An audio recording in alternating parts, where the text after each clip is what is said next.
Sure, Mr. President. I think the first question from Ms. Kelly was how many positions at the power plant. It's 25 to 27 full-time jobs, and then that's not construction, that's operations. And then she asked about the up to 3 positions at the water transport facility and what would the qualifications be.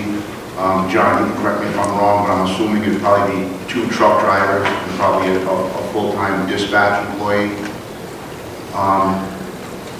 The next question, I had another question in my notes, but let me come back to that. The next question I'm going to pass over to John is the impact on the cost of power, because that has been the subject of an advisory opinion, and I think, John, you can probably answer that one tonight.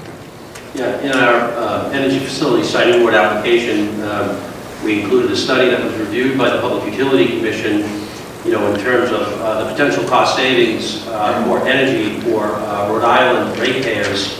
And the estimate that we had included in there was $210 million over, I think it was the first 4 years of operation. Now, Ms. Kelly had another question, John, that you can answer, and that was who will purchase the power?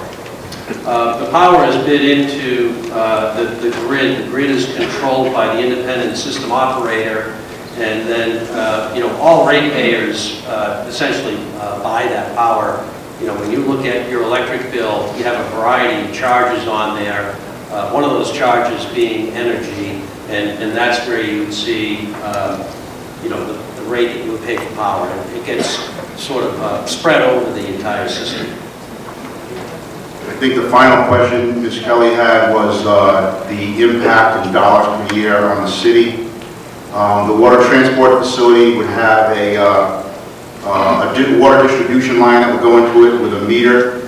Other than that, it would have the trucks that would run out of it. I think we haven't done any studies to answer your question candidly about impact of dollars per year on the city, but I would imagine they would be minimal. I mean, there's no kids in school, there's no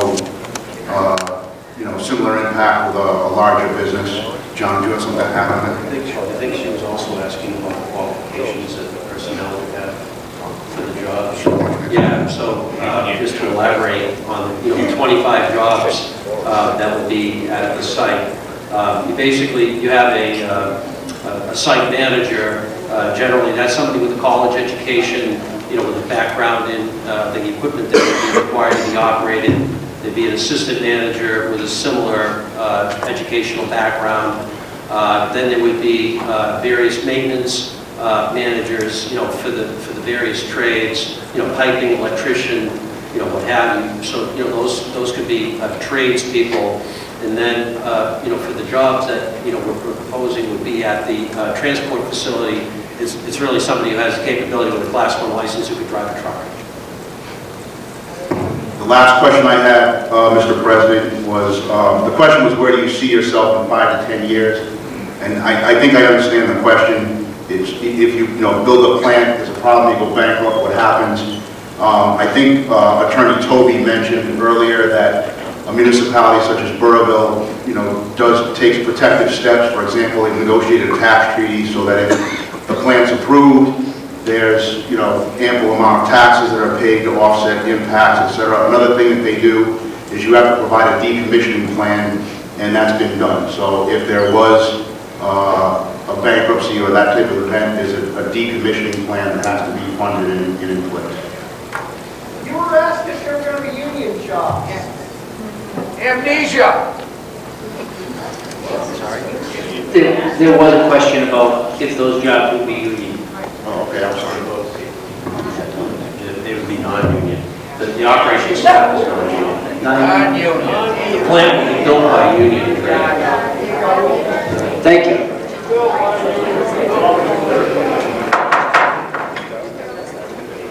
I will, at this point, since we... Yes? The question was, would the positions at the facility be union or non-union? And it was said that they will be non-union positions.